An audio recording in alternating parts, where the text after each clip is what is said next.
आणि त्यानंतर या संपूर्ण निकालासंदर्भात महाराष्ट्रातल्या जनतेमध्ये सुद्धा एक प्रचंड मोठा संभ्रम आहे.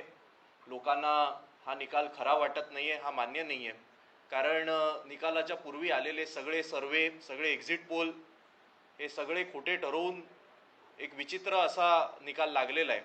आणि त्यानंतर गेल्या 7 ते 8 दिवसामध्ये विविध विरोधी पक्षनेत्यांनी या संपूर्ण निकालासंदर्भात भाष्य केलेलं आहे.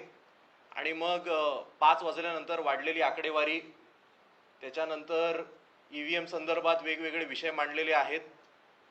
पर्सेंटेजमध्ये दाखवताना काही घोळ झाले आहेत का, काही गावांमध्ये विरोधी पक्षांना वाढलेलं मतदान वगैरे वगैरे. पण या सगळ्या विश्लेषणामध्ये अजून एक मुद्दा मला वाटतं काल आवड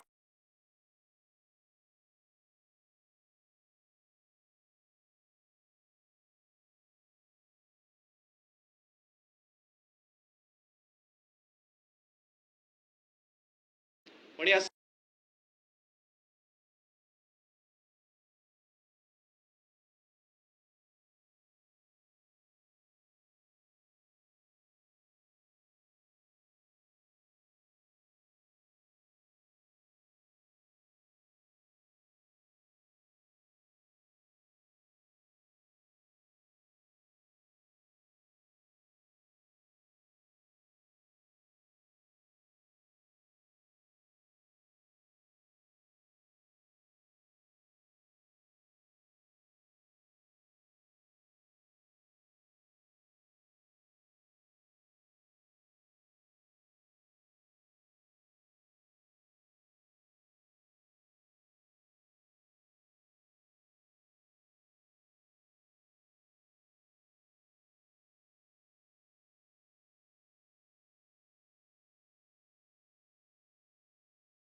2024च्या विधानसभेमध्ये एवढा मोठा फरक पडलेला आहे की पोस्टल बॅलेटमध्ये महाविकास आघाडी ही 143 जागांवर आघाडीमध्ये आहे.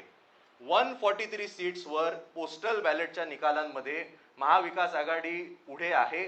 महायुती ही 140 जागांवर पुढे आहे आणि इतर हे 5 जागांवर पुढे आहेत. आता या कोणत्या जागा आहेत या सुद्धा माझ्याकडे उपलब्ध आहेत. मी तुम्हाला प्रेस संपल्यावर तुमच्या हातामध्ये सगळ्यांना देऊ शकतो. या 5 जागा सुद्धा मी अशा पकडलेल्या आहेत की जे महाविकास आघाडीमध्ये सुद्धा नाहीत आणि जे महायुतीमध्ये सुद्धा नाहीत. उदाहरणार्थ MIM असेल किंवा मला वाटतं नाला सोपाऱ्याला आपले हे पुढे ठाकूर पुढे, या अशा सगळ्या जागा या इतर मध्ये पकडल्यात. पण जेव्हा EVMचं निकाल बाहेर आले त्या EVMच्या निकालामध्ये महाविकास आघाडी जी पोस्टलमध्ये 143 वर होती ती थेट 46 वर येऊन थांबली आणि महायुती जी 140 वर होती ती थेट 230 वर गेली आणि इतर 12 वर गेले. एवढी मोठी प्रचंड तफावत ही पोस्टल आणि EVM मध्ये होऊच कशी शकते, हा आपल्या माध्यमातून निवडणूक आयोग आणि सगळ्या यंत्रणेला आमचा सगळ्यात पहिला प्रश्न आहे. मी मुद्दामून काही निकालच तुमच्या समोर ठेवणार आहे म्हणजे ज्याच्या माध्यमातून लोकांना मी जे काय म्हणतोय ह्याचं चित्र स्पष्ट होईल. आपल्या समोर मी आदित्यजी ठाकरे यांनी जिंकलेल्या वरळी विधानसभेचा निवडणूक आयोगाचा स्क्रीनशॉट मांडलेला आहे. याच्यामध्ये मुद्दामून मी सर्कल केलेला आहे कॅल्क्युलेशन कसे केले ते दाखवायला. आदित्य उद्धव ठाकरे यांना EVM मधनं मिळालेली मतं ही 62,450 आहेत आणि एकूण मतदान EVMचं हे 141585 असं झालेलं आहे. याचा अर्थ जर तुम्ही 624450 आणि 1485 याची डिव्हिजन केली तर ईव्हीएमच्या माध्यमातून किती टक्के मतं ही आदित्य ठाकरेंना मिळाली हे तुम्हाला स्पष्ट होईल. तसंच जर मिलिंद मुरली देवरा यांना 54001 एवढी ईव्हीएम मध्ये मतं मिळालेली आणि एकूण मतदान झालेले, त्यामुळे त्यांना सुद्धा ईव्हीएम मधनं किती टक्के मतं मिळाली हे स्पष्ट होईल. त्याच्या बाजूला पोस्टल वोट ही सुद्धा निवडणूक आयोगाने त्यांच्या वेबसाईटवर दाखवलेली आहेत. आदित्यजी ठाकरे यांना 874 मिळालेली आहेत, मिलिंद मुरली देवरा यांना 522 मिळालेली आहेत आणि एकूण पोस्टल वोट ही 1716 आहेत. म्हणजे त्याचं सुद्धा तुम्हाला पर्सेंटेज मिळेल. आता यापुढे जे काही आम्ही टेबल मी दाखवणार आहे हे सगळं असाच जो काही चार्ट, जो काही निकालाचा चार्ट हा निवडणूक आयोगाने दाखवलाय त्याच्या आधारे आहे. आपण कधी जाऊन तो तपासू शकता. आपण सगळ्यात पहिले आदित्यजी ठाकरे यांचा जो निकाल दाखवला त्याचा मी तुम्हाला चार्ट दाखवतो. आदित्यजी ठाकरे यांना पोस्टलमध्ये 51% मतं मिळाली. मिलिंद देवरा यांना केवळ 30% मिळाली. म्हणजे पोस्टलमध्ये आदित्यजी ठाकरे हे मिलिंद देवरांपेक्षा 21% पुढे आहेत, तब्बल 21%. पण तोच जेव्हा ईव्हीएम वर विषय आला तेव्हा आदित्यजी ठाकरे यांची 60% मतं कमी होतात आणि मिलिंद देवरा यांची 8% मतं वाढतात. आणि म्हणून ईव्हीएमची जेव्हा अर्थात ईव्हीएमचा मतदानाचा टक्का खूप जास्त असतो, त्यामुळे ईव्हीएमचा जो टक्का असतो तोच फायनल रिझल्ट मध्ये तुम्हाला दिसतो.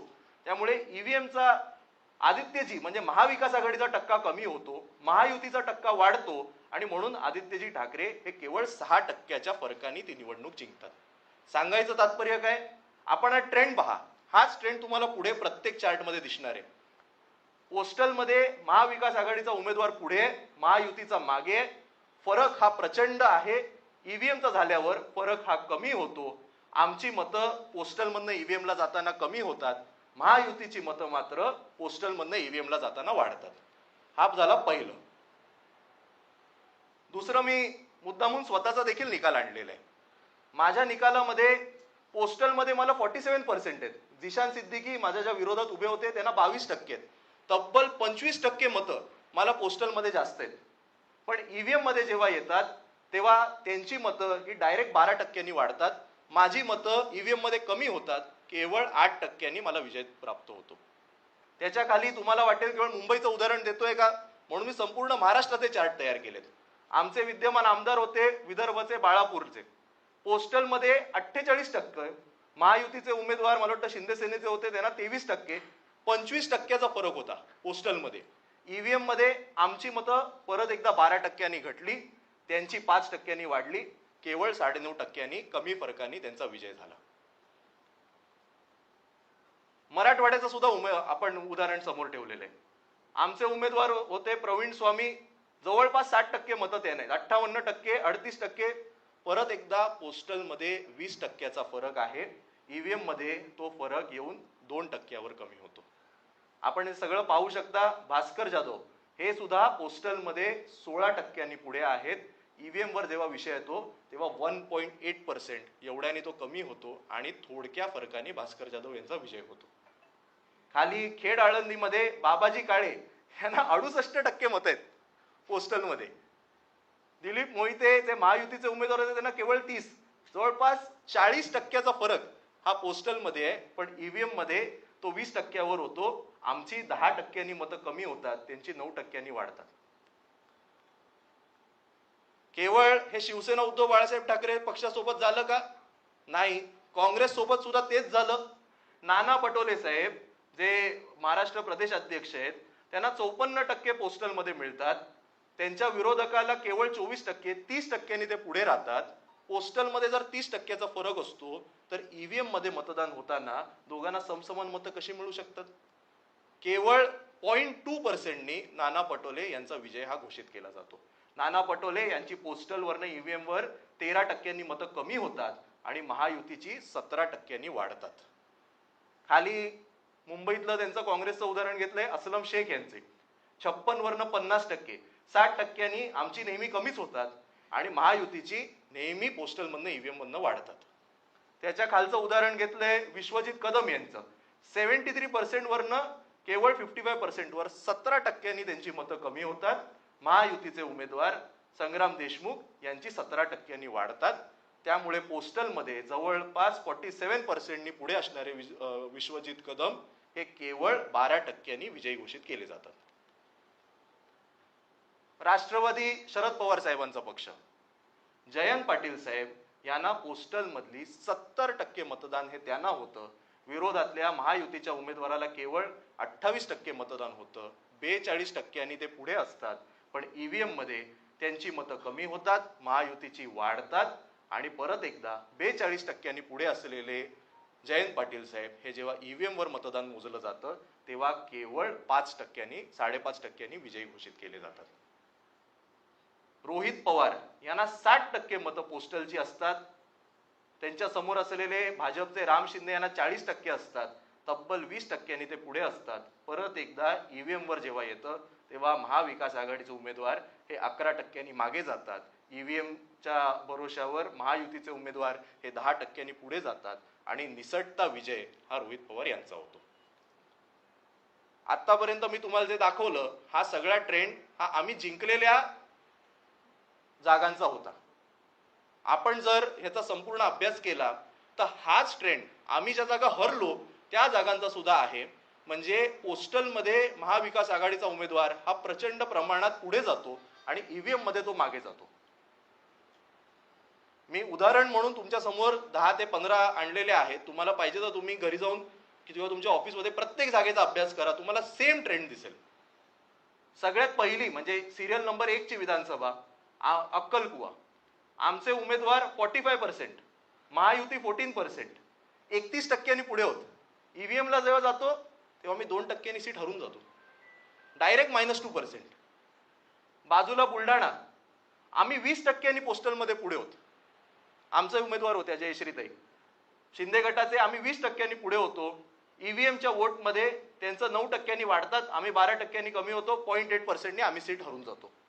चोपड्यामध्ये 21% पोस्टलमध्ये आम्ही पुढे होतो. 21%. बरं, परत एकदा सांगतो, हे सगळे आकडे निवडणूक आयोगाच्या वेबसाईटवरनं घेतलेले आहेत, आपण कधीही घेऊ शकता. ईव्हीएम मध्ये आम्ही 15% सीट हरतो.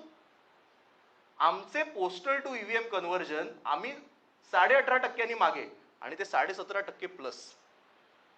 घनसावंगी राजेश टोपे साहेब हे 37% पुढे असतात पोस्टलमध्ये आणि ईव्हीएमला 1% ते सीट हरून जातात. परत एकदा तुम्ही फरक बघा. पोस्टल टू ईव्हीएम राजेश टोपेंचे 22% मतं कमी होतात. पोस्टल टू ईव्हीएम महायुतीची 16% वाढतात. आमची कुठेच मतं वाढली कशी नाही पोस्टल टू ईव्हीएम. ट्रेंड जो असतो, कुठलाही डेटा जर तुम्ही पाहिला तर ट्रेंड हा सिमिलर असला पाहिजे. जर तो लोकसभेला राहिला तर विधानसभेला एवढी मोठी तफावत आली कशी? पालघरमध्ये परत एकदा तुम्हाला मी आता सगळं वाचत बसत नाही, तुम्हाला पटकन घेतो. पालघरमध्ये शिवसेना उद्धव बाळासाहेब ठाकरे पक्षाचे आमचे उमेदवार हे 3.5% पुढे राहतात, पण जेव्हा ईव्हीएमला येते आम्ही 19% मागे जातो आणि म्हणून आमचे 11% कमी, त्यांचे 11% जास्त. चेंबूरमध्ये आमचे सिटिंग आमदार होते प्रकाश पातरफेकर, हे तब्बल 16% पुढे असतात, पण ईव्हीएम वर जेव्हा गोष्ट येते तेव्हा आमची मतं ही 9% कमी होतात आणि त्यांची 15% वाढली जातात आणि आम्ही शेवटी 7.5% ती सीट आमची जाते. संगमनेरला हे मला वाटतं सगळ्यात इंटरेस्टिंग उदाहरण आहे बाळासाहेब थोरात साहेबांचं. थोरात साहेबांना पोस्टलची तब्बल 70% मतं मिळाली आहेत आणि त्यांच्या विरोधातल्या उमेदवाराला केवळ 28%. म्हणजे पोस्टलमध्ये 40% मतं ही त्यांना जास्त पडलेली आहेत, पण जेव्हा ईव्हीएम वर तो विषय येतो तेव्हा 5.5% बाळासाहेब थोरात सारख्या मोठ्या नेत्यांचा ती सीट हरतात. म्हणजे 45% फरक हा पोस्टल टू ईव्हीएम मध्ये या संगमनेर मतदारसंघात पडलेला आहे. कुडाळमध्ये आमचे 2 टर्मचे आमदार वैभव नाईक हे उमेदवार होते, आम्ही 11% पुढे होत बघा, 54 आणि 43. पण जेव्हा ईव्हीएम वर विषय येतो तेव्हा ॲज युजल आमची 8 ते 15% जे काही कमीच होतात ती नेहमी परत एकदा आमची मतं कमी झाली आहेत. ॲज युजल त्यांची मतं वाढली आहेत आणि 5.5% आमचा पराभव झाला. तिवसामध्ये यशोमतीताई ठाकूर 23% पुढे असतात, 4% हरतात. परतूरमध्ये आमचे जिल्हा प्रमुख 16%, जवळपास 17% पोस्टलमध्ये पुढे असतात, ईव्हीएम मध्ये 3% हरतात. कल्याण पूर्व अतिशय इंटरेस्टिंग आहे. कल्याण पूर्व मध्ये आम्ही जवळपास 2.6%नी पोस्टलमध्ये आमचे उमेदवार हे पुढे आहेत. आमचे जिल्हा प्रमुख लढत होते धनंजय बोडारे, पण ईव्हीएम मध्ये 22% आम्ही हरलो ती सीट. घाटकोपर पश्चिम राम कदम हे सिटिंग आमदार होते, आमचे संजय भालेराव हे 6.2%नी पुढे आहेत आणि ईव्हीएम मध्ये आम्ही 8%नी ती सीट हरलो. परत एकदा तुम्ही लाल आणि येल्लोचं तुम्ही फक्त आकडे जर पाहिले, तुम्हाला हे सगळं प्रेझेंटेशन पण मी देणार आहे, तुम्ही पहा ट्रेंड हा तुम्हाला सेम दिसेल. पोस्टल टू ईव्हीएम मध्ये महाविकास आघाडीची मतं कमी होतात, महायुतीची वाढतात. मग त्या सीट आम्ही हरलो असो किंवा जिंकलो असो. आणि एक शेवटची स्लाइड, ऋतुराज पाटील 62.8%, त्यांच्या समोर महायुतीचे अमल महाडिक हे 35%, तब्बल 27%नी ते पुढे असतात. पण जेव्हा ईव्हीएम वर विषय येतो 6.5%नी ते मागे जातात आणि ते सीट हरतात. निफाड मध्ये अनिल कदम हे 15%नी पुढे असतात, ईव्हीएम मध्ये 15%नी हरतात. म्हणजे पोस्टल टू ईव्हीएम मध्ये आम्ही 14.3%नी मागे जातो आणि ट्रेंड प्रमाणे महायुती ही ईव्हीएम मध्ये पुढे जाते. पारनेर मध्ये राणी निलेश लंके या 29%नी पुढे असतात पोस्टलमध्ये, पण ईव्हीएम मध्ये त्या 1%नी सीट हरतात. पोस्टल टू ईव्हीएम मध्ये महाविकास आघाडी 13%नी मागे जाते, महायुती ही 18%नी पुढे जाते. आणि शेवटचं एक मी उदाहरण म्हणून मतदारसंघ घेतलेला कागल, महाविकास आघाडीचे समरजित खाडगे हे 9.2%नी पोस्टलमध्ये पुढे असतात आणि ईव्हीएम मध्ये 4.2%नी ते मागे राहतात. हे मी तुमच्या समोर 35 ते 40 मतदारसंघ हे मी स्वतः, हे अख्खं टेबल मी स्वतः बनवलेलं आहे. मी परत एकदा सांगतो, हे सगळे आकडे हे निवडणूक आयोगाच्या वेबसाईटवरनं घेतलेले आहेत.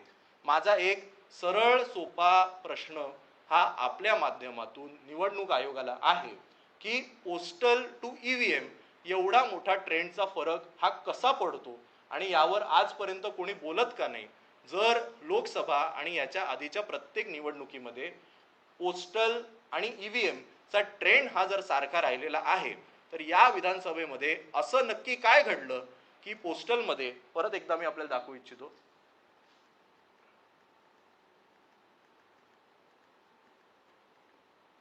की पोस्टल आणि ईव्हीएम मध्ये एवढा मोठा फरक पडतो. पोस्टल मध्ये महाविकास आघाडी ही 143 सीट्सवर पुढे आहे आणि जेव्हा तो विषय ईव्हीएम वर येतो तेव्हा आम्ही केवळ 46 जागा जिंकतो आणि महाविकास आणि महायुती ही 230 जागा जिंकते. हा एक महत्त्वाचा प्रश्न आपल्या माध्यमातून मला महाराष्ट्राच्या समोर ठेवायचा होता, म्हणून मी आज आपल्या सगळ्यांना बोलवलेला आहे.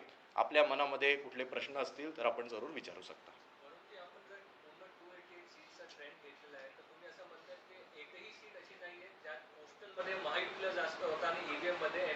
नाही, बघा कसं असतं की तुम्ही कुठलाही डेटा घ्या जगातला, निवडणुकीशी संबंधित नाही, there are exceptions to every rule.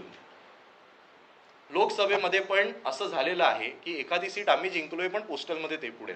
पण Wien you look at the absolute numbers, तेव्हा 31 जागांवर लीडिंग हे महाविकास आघाडी आहे आणि 16 जागांवर महायुती आहे, which is exactly same of the EVM results.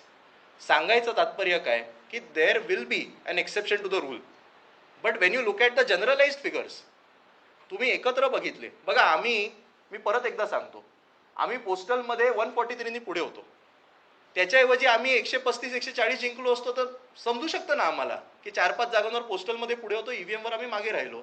पण जेव्हा फरक एवढा मोठा होतो आणि ट्रेंड हा मी तुम्हाला तुमच्या समोर 40 जागा दाखवल्या ना आणि सगळ्या मोठ्या नावांच्या जागा दाखवल्या, तुमच्या समोर पाहिजे तर मी अजून 50-100 जागा दाखवेन, सगळीकडे ट्रेंड हा सेम कसा राहतो की पोस्टलमध्ये महाविकास आघाडी कशी मागे जाते. केवळ शिवसेना उद्धव बाळासाहेब ठाकरे पक्ष नाही, राष्ट्रवादी शरद पवार साहेबांचा पक्ष पण मागे जाते, काँग्रेस पण मागे जाते आणि यांचे तिन्ही पुढे जातात. हा माझा प्रश्न आहे. तुम्ही डेटा दाखवला, आकडेवारी दाखवली, त्याच्यामध्ये तुम्ही दाखवलं की पोस्टलमध्ये कसा पुढे होतो बॅलेट नंतर मागे, पण जे सत्ताधारी आहेत भाजपाकडनं सातत्यानं म्हटलं जातं की आकडेवारी जी तुम्ही दाखवली आहे ते झालं कसं, टेक्निकली होतं कसा, चॅलेंज एक्सेप्ट करा आणि एखाद्या टेक्निशियनकडे एखाद्या तंत्रज्ञाकडे ते करून दाखवा. बघा कसं आहे, नाही बघा कसं आहे, आज आम्ही तुमच्यासमोर कोण उभे आहोत, मी आज शिवसेना उद्धव बाळासाहेब ठाकरे पक्षाचा सचिव आणि आमदार म्हणून उभा आहे. आमचं काम लोकांची कामं करणं आहे, आमचं काम निवडणुका लढणे. आम्ही काय निवडणूक आयोगाचा कॉन्ट्रॅक्ट घेतलंय का? ते आमचं काम आहे का? तुम्ही मला सांगा, एखाद्या क्रिकेटच्या मॅचमध्ये जर अंपायरनी चिटिंग केली नाही नाही, हे माझं मला मला पूर्ण करू दे. जर अंपायरनी चिटिंग केली तर आपण असं म्हणतो का मग तू अंपायर बन? आपण हे नाही ना म्हणत. ते निवडणूक आयोगाचं काम आहे. मी तुमच्या समोर मी कुठे कुठले आरोप केलेत? मी केवळ डेटा ठेवलाय. माझं म्हणणं काय आहे, जो ट्रेंड आजपर्यंत झालेला आहे तो या निवडणुकीत फसला कसा, यावर त्यांनी स्पष्टीकरण द्यावं. काहीतरी तर असेल त्यांच्याकडे. हा शेवटी सगळा डेटाचा विषय आहे. मी काही म्हणत नाहीये, मी ना ईव्हीएम वर आक्षेप घेतले, मी कशावर घेतले नाही. माझं म्हणणं ट्रेंड हे दाखवतंय आणि हा डेटा आहे.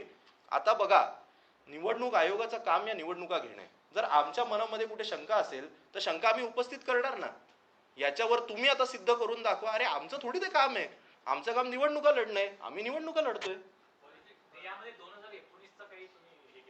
नाही, मी 2019 पर्यंत मागे गेलो नाही. मी आत्ता झालेल्या लोकसभेचा घेतला. लोकसभेवर मी तुम्हाला मागे पण दाखवलं, तसं परत एकदा दाखवतो. लोकसभेमध्ये महाविकास आघाडी 31-16 पुढे होती पोस्टलमध्ये.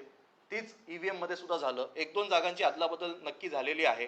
काही जागा ते जे जिंकले तिकडे पोस्टलमध्ये आम्ही पुढे होत, कुठे आम्ही जिंकलो तिकडे ते पुढे होत. पण Wien you look at the absolute numbers, ते 31-16 आहेत. माझं परत एकदा तेच म्हणणं आहे, डेटा हा शेवटी नॉर्मलाइज होतो. तो नॉर्मलाइज या विधानसभेला का झाला नाही, एवढी मोठी तफावत का आली, यावर त्यांनी आम्हाला सांगितलं पाहिजे. काही गावांमध्ये एकूण मतदानाच्या अधिक मतदान सुद्धा आलेलं आहे. त्याच्या बाबतीत काही डेटा मिळालाय का? नाही, मी तुम्हाला सांगू का, मी काही संपूर्ण महाराष्ट्राचा याचा अभ्यास केलेला नाही. मी केवळ निवडणूक आयोगाची वेबसाईट उघडलेली आहे. त्यांनीच जे दाखवलेलं आहे ते डाउनलोड केलंय आणि त्याच्यावर मी एकट्याने बसून अभ्यास केलाय. मला त्यामुळे कुठल्या गावात किती मतदान झालं आणि कमी झालंय माहिती नाही. मी टीव्हीच्या माध्यमातून ऐकलेलं आहे. माझा सरळ सोपा परत प्रश्न आहे, हा सगळा डेटा हा निवडणूक आयोगानेच पब्लिश केलाय. हा स्टँडर्डाइज का होत नाही, हा मॅच का होत नाही, एवढं त्यांनी सांगावं. जर भारताचं आणि आपल्या नागरिकांचं रक्षण करणारे सैनिक मतदान करतात, वयोवृद्ध नागरिक पोस्टल बॅलेटच्या माध्यमातून मतदान करतात, जर शासकीय कर्मचारी मतदान करतात, जर अत्यावश्यक सेवा पुरवणारे कर्मचारी पोस्टल बॅलेटच्या माध्यमातून मतदान करतात, त्याच पोस्टल बॅलेटवर आम्ही सिनेटच्या 10 पैकी 10 जागा जिंकतो, त्याच पोस्टल बॅलेटवर पदवीधरची आम्ही 70% मतदान घेऊन आम्ही जागा जिंकतो, मग असं काय होतं की पोस्टल बॅलेट आणि ईव्हीएम मध्ये एवढी तफावत होते?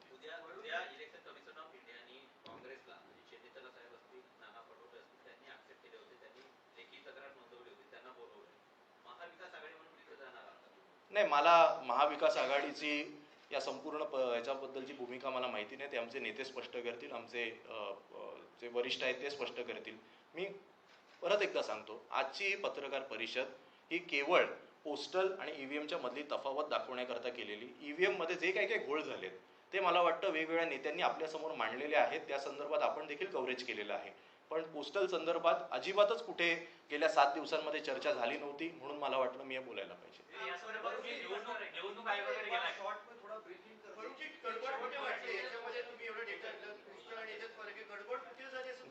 गडबड तुमचा चांगला प्रश्न आहे. गडबड हीच झालेली आहे की प्रत्येक जागी पोस्टल टू ईव्हीएम मध्ये महाविकास आघाडीची 1-2 टक्क्याने 5 ते 15% मतं कमी होताना दिसतात आणि महायुतीची 5 ते 15% वाढताना दिसतात आणि त्याच्यामुळे सगळी गडबड झालेली दिसते.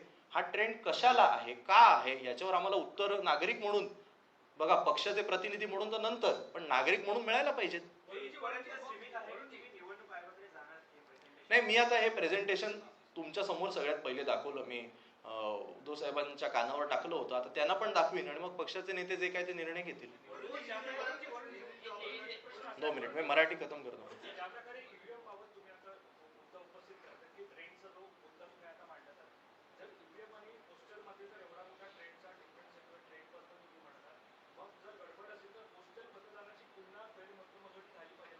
नाही, पोस्टलची कशाला, पोस्टलची तर आपल्या डोळ्यासमोर होते ना. आता मी काउंटिंगला होतो, पोस्टलचे तर कागद असतात आपल्या समोर, त्या चिठ्ठ्या मोजल्या जातात. त्यामुळे पोस्टलमध्ये मला नाही वाटत कोणीच आक्षेप घेतलेला आहे, कारण ते तर डोळ्यासमोर होतं. ऑफकोर्स काही रिजेक्ट झाली असतील तर त्याच्यावर आक्षेप घेतला जातो, पण आपल्या डोळ्यासमोर होतं. त्यामुळे पोस्टल संदर्भात मला नाही वाटत महायुतीमध्ये सुद्धा कोणी आक्षेप घेतलेला आहे. त्यांना तर फरकच पडत नाहीये. 230 आले, त्यांना काय पडली आता.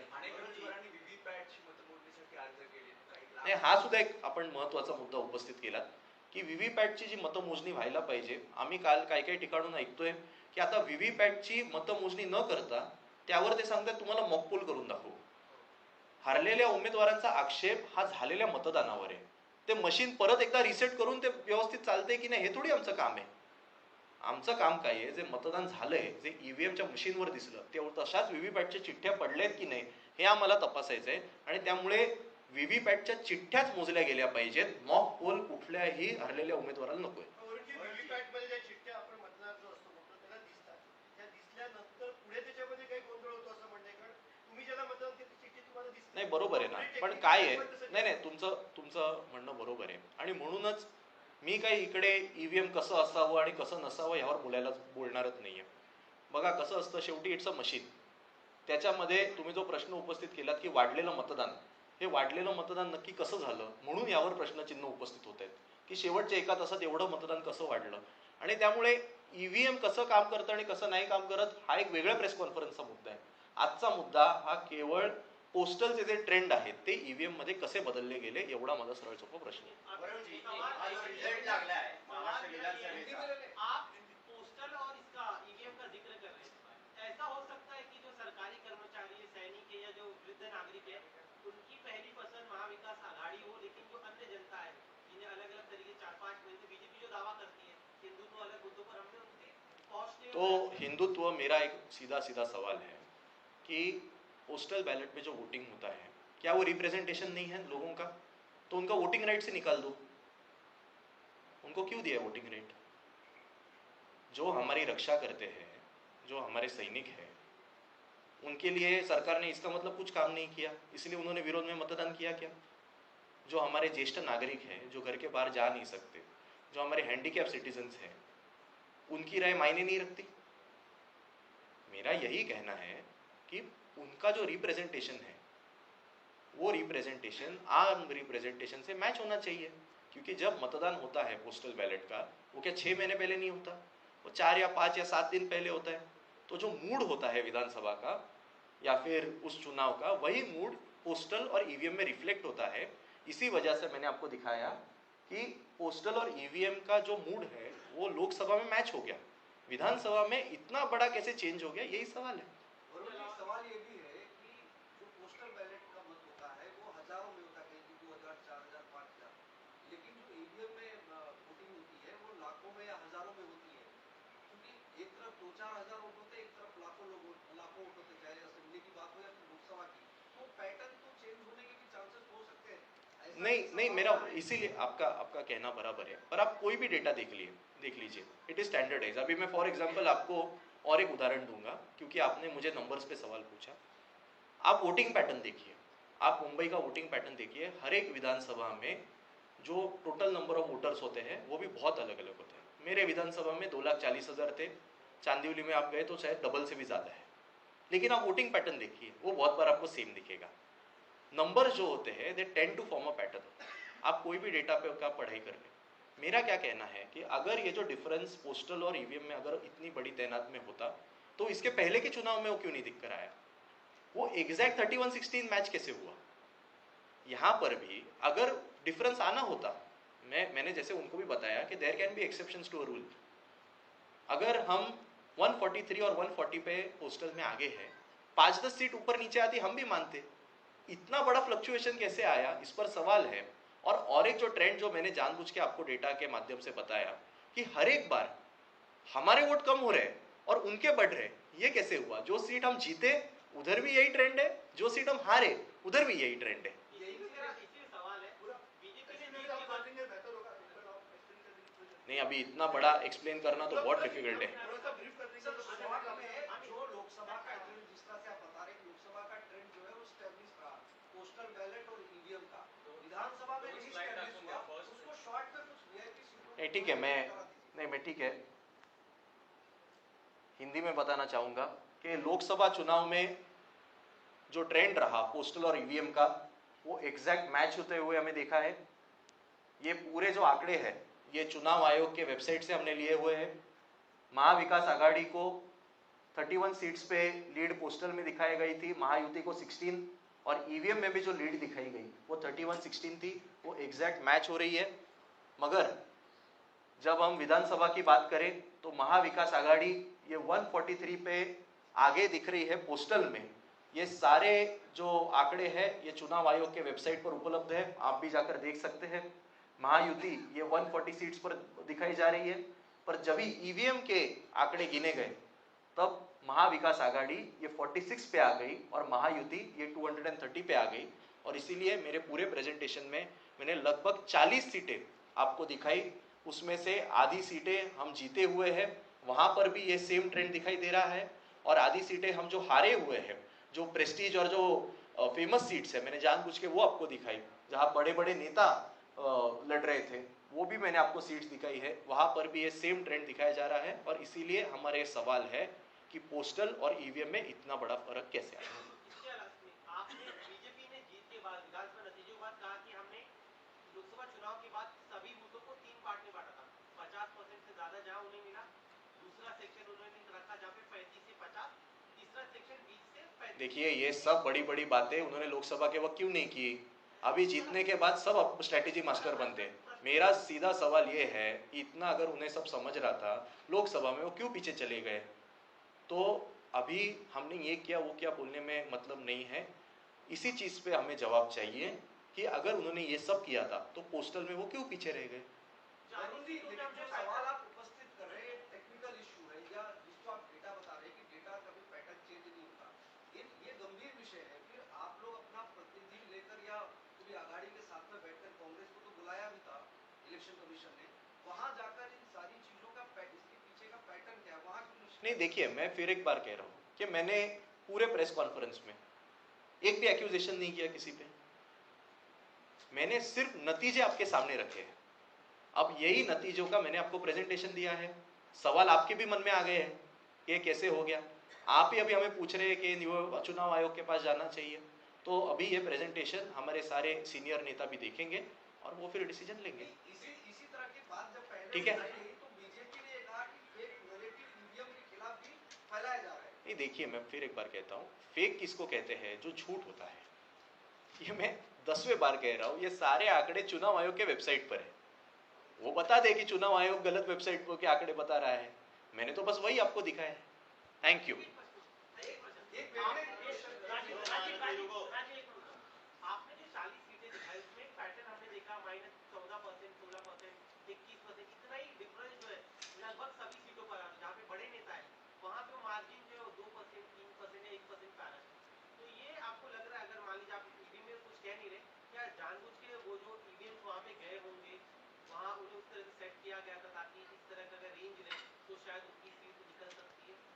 मेरा यही कहना है कि हर एक बार पोस्टल में महाविकास आघाड़ी आगे रहती है और ईवीएम में पीछे जाती है, फिर वो सीट महाविकास आघाड़ी जीते या हारे, 15-15% का स्विंग कैसे हो रहा है, ये मेरे मन में सवाल है। मैं ये नहीं बता रहा हूँ ईवीएम रिग हो गया या क्या हो गया, पोस्टल तो सबके आंख के सामने होता है। सवाल तो अभी जनता के मन में ईवीएम के बारे में है, ये और एक मैंने बस उनके सामने डेटा रखा है। Thank you. दूसरा सवाल नहीं बस हो गया। अरे सर, आप विधायक हैं, आप तो बता सकते हैं। एकनाथ शिंदे जी की तबीयत भी खराब हो गई है। नहीं ठीक है, आज की ये प्रेस कॉन्फ्रेंस मैंने सिर्फ पोस्टल वर्सेस ईवीएम इस संदर्भ में ली थी, और इसीलिए अब जो कोई राजनीतिक सवाल है वो हमारे प्रवक्ता नेता इस पर बयान करेंगे। Thank you so much.